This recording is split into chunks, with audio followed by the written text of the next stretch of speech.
شفنا انطلاق مباراة نادي سان داونز الاهلي اللي انتهت بنتيجة 5-2، نتيجة كبيرة وكمان ثقيلة ورخمة قوي لأي مشجع اهلاوي او مصري حتى.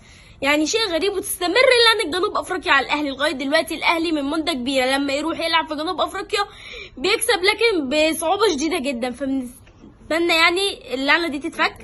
وكمان في شيء كده مذهل حصل، لاندهاش عجوبة من العجوبات حصلت، ان بيرسي تاو سجل هدف. يا جماعة انتوا فاهمين ازاي بيرسي تاو سجل هدف؟ دي معجزة، ده عمل شيء خارق. بيرسي تاو سجل هدف. وكمان اللي انا استغربته كمان ان دايما اللعيبه اللي بتقدم مستوى هزيل جدا مع الانديه، اذا كان اهلي او زمالك زي الجزيري وبيرسي تاو، بيروحوا يسجلوا في الانديه تبع بلدهم. يعني بيرسي تاو مستوى هزيل جدا لما يروح لاعب سان داونز في جنوب افريقيا سجل. الجزيري مستوى هزيل اكثر من هزيل، ما اعرفش هو بيلعب ازاي كوره، راح لاعب الترجي جاب جون. فبجد شيء غريب جدا مع اللعيبه الاثنين دولت، فنتمنى ان هم يفوقوا ويعرفوا ان هم بيلعبوا في انديه كبيره. شريف كمان بيسجل هدف اكثر من رائع. انا شفت النهارده المباراه بمعنى ان الاهلي غير موجود دفاعيا، لاعيبه دفاعيا، او مجرد ما اللاعب يستلم الكره من النص خلاص انا اضغط عليه ليه؟ انا هرهق نفسي؟ لا، ازاي في ورايا حارس يشيل؟ ده تلخيص الدفاع في الماتش ده بجد. محمد عبد المنعم وياسر ابراهيم اللي لعبوا النهارده كاساسيين لازم يفهموا، ورامي ربيعه اللي نازل كمان ودخل الجونين بعديه، لازم يفهموا ان هم بيلعبوا في نادي كبير. في مستوى، في فتره من الفترات اول ما مارسيل كولر جه كانوا بيقدموا مستوى اكثر من رائع على المستوى الدفاعي. كان الاهلي صخره دفاعيه في ظل 17 مباراه ما دخلش فيه غير 5 اهداف. انت فاهم الاحصائيه دي احصائيه كبيره. كان نتمنى ان المستوى يستمر كده، لكن لا، كان راي مارسيل كولر واللعيبه راي تاني. الاهلي اهتم بالمنظومه بتاعت خط النص والهجوميه واشترى اللعيبه تقوي الهجوم، لكن لم يهتم ان هو يشتري اللعيبه تقوي الدفاع. خالد عبد الفتاح تقولي طب ما هو جه ماشي، خالد عبد الفتاح انت غيرت مركزه، هو حاليا ما بيلعبش قلب دفاع. انت عايز لعيب قلب دفاع، لعيب قوي بيعرف يتحرك بين اللعيبه. وكمان يعني فكره ان اللعيب يعدي من نصهم دي شيء صعب، لان معظم الكور في النص تبقى شيء سهل على المدافع، اللي هو خلاص هشيلها تاكلينج ضغط هتتشال. لكن ال5 اهداف تقريبا كتير، يعني 4 منهم تقريبا كانوا بسبب ان اللعيب عدى من النص، عدم تركيز. وكمان في نقطة تانية سيئة جدا في الاهلي، النادي الاهلي حاليا بيعاني من مشكلة ان اي كورة قوية من على حدود المنطقة بتدخل.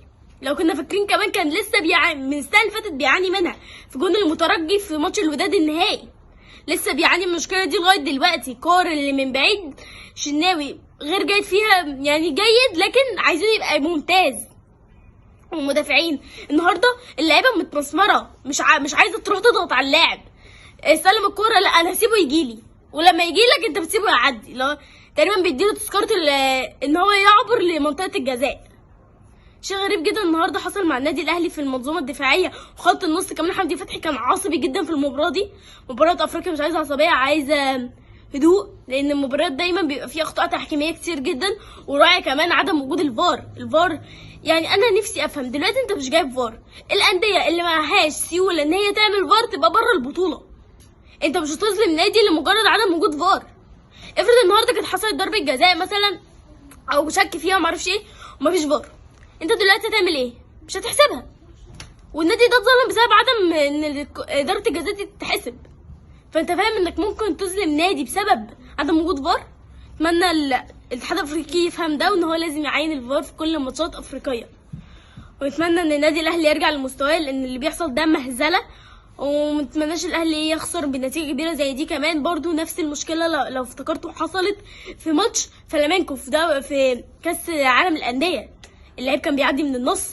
فمشكله النص القلب دي عند الاهلي لازم تتحل وباسرع سرعه. وان بيرسي تاو يلعب اساسي دي مارسيل كولر يشيلها من دماغه. ان النهارده جاب جون خلاص بقى بيرسي تاو بقى رائع، لا مش بنجون، احنا عايزين مستوى. عندك حسين لما بيلعب مع هاني بيعملوا ثنائيه جميله جدا. اتمنى الاثنين يشاركوا كاساسيين الماتش الجاي. انت مش عايز تخاطر انك تخرج من البطوله دي. الزمالك اقرب ان هو يخرج، الاهلي دلوقتي بقى ممكن يخرج. احنا عايزين نادي مصري واحد يكمل او الاثنين، نتمنى ده، مش عايزين حد منهم يخرج. الاثنين انديه عريقه وليها اسمها في افريقيا، فنتمنى الانديه تحسن مستواها وتعرف ان هي حاليا بتلعبش باسم انا اسمي الزمالك فانا بلعب بالزمالك، او انا اسمي الاهلي بلعب بالاهلي. لا، انت بتلعب باسم مصر. اتمنى ان هم يعرفوا المكان اللي هم فيه ولازم يفهموا ده. بس كده، بكم فيديو جاي.